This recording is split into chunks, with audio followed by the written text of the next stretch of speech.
मराठवाड़े में 17 सितंबर को हर साल यौम निजात के तौर पर मनाया जाता है, जबकि मुसलमानों के नज़दीक इस दिन को सुकूत हैदराबाद के तौर पर याद किया जाता है।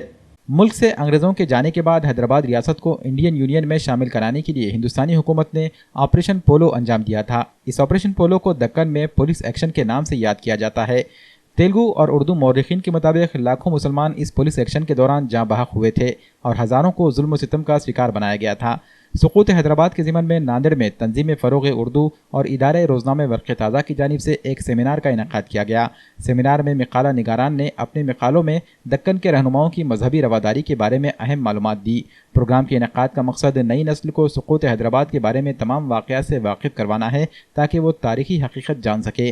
सेमिनार के दौरान हुकूमत महाराष्ट्र की जानिब से 17 सितंबर को बहैसियत मुक्ति संग्राम के मनाने पर भी तनकीद का निशाना बनाया गया और इस अमल को मुसलमानों के जख्मों पर नमक छिड़कने के तौर पर पेश किया गया।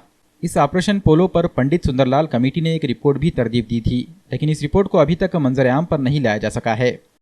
इस तरह से उनकी जो रवादारी है कि उनकी मुमलिकत में वजारत में श्री कृष्ण प्रसाद बहादुर सदल महाम थे, उनकी फैयादी बहुत मशहूर थी। इसी तरह फूलचंद गांधी मिनिस्टर थे और यहाँ नाड़ के अपने गोविंदराव चौड़ावेकर मिनिस्टर थे। तो वेंकट रेड्डी वहाँ के कोतवाल पुलिस थे।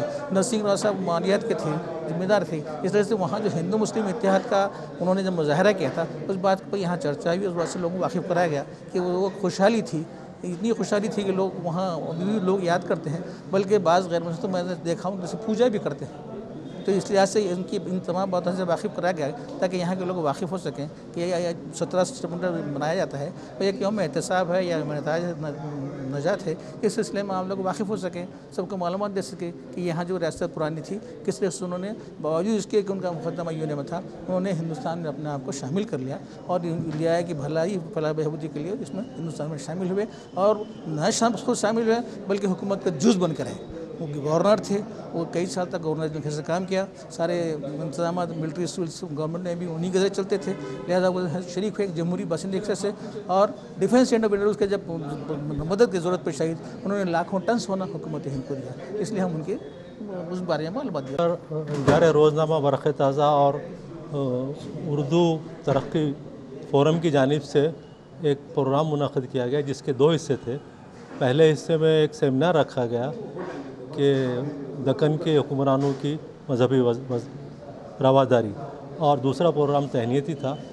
मैं तहनीती प्रोग्राम के ताल्लुक़ से कहूँ कि महाराष्ट्र स्टेट उर्दू साहित्य अकेडमी ने हाल ही में महाराष्ट्र के उर्दू अदीबों, शायरों और मौलवीन को अवार्ड से नवाजा है। चुनांचे नांदेड़ के 3 अफराद जिनमें शब्बीर पटेल साहब, एडवोकेट बहाउद्दीन साहब और मौलम डॉक्टर राफिज़ साहब को महाराष्ट्र अकेडमी ने अवार्ड दिया। तो असल में यह अवार्ड उनकी एतराफ़ का खिदमत था और हमने भी उनके खिदमत का एतराफ़ किया और यहाँ पर एक तहनीती जलसा रखा। इसी के साथ साथ रोज़नामा वर्क़ ताज़ा के एडिटर मोहम्मद नक़ी शादाब को भी महाराष्ट्र हुकूमत के महकमे में इत्तलात और राब्ते अम्मा की जानिब से महाराष्ट्र स्टेट सतह का मौलाना अबुल कलाम आज़ाद अवार्ड दिया गया। चुनांचे यहाँ पर उनकी भी एक तहनीती तकरीब रखी गई। इस तरह से हमने इन लोगों को यहाँ बुलवा कर इज़्ज़त दी। मैं ये कहता हूँ कि भाई अगर हम अपने ही लोगों का, अपने ही फ़नकारों का, अपने माहिरीन का अगर इस्तक़बाल नहीं करते हैं या उनकी खिदमत के एतराफ़ नहीं करते हैं तो हमें महज़िब कौम होने का कोई हक़ हासिल नहीं है।